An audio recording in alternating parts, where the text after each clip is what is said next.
Arestado ang dalawang babae sa Cebu City matapos mahulihan ng mga supot na may lamang hinihinalang shabu. Tinatayang nasa 4 na milyong piso ang halaga nito. Makibalita tayo kay Chona Carrion ng GMA Cebu. Nakuha ang mga supot na ito na naglalaman ng hinihinalang shabu mula sa dalawang babae sa Cebu City. Ayon sa pulisya, nilusob nila ang isang iskinita sa Magsaysay Street matapos makatanggap ng report na may nagaganap na kalakalan ng illegal na droga sa lugar. Doon nahuli ang dalawang babaeng nakikilalang sina Grace Badayos Abiliana at Lisa Daniotero. Hinala ng pulisya, mga miyembro ng isang drug group ang dalawang naaresto dahil sa dami ng nakumpiskang shabu sa kanila.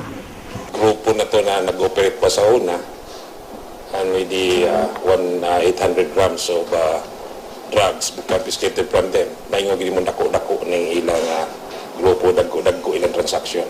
Tinatayang nasa 4 na milyong piso ang halaga ng nakumpiskang bawal na droga. Itinanggi naman ng mga naaresto na miyembro sila ng drug group. Pagun ko siya bukay ginamarok beko di pragwa ko na natong ako dong napsak dili taon tong napsak ko. Wala man uy ako ba yang gipatanaw akong tanon ko naghubo pa jud ko wa eh. Sasampahan ang dalawa ng paglabag sa Comprehensive Dangerous Drugs Act. Chona Carrion, Nagbabalita, Pilipinas.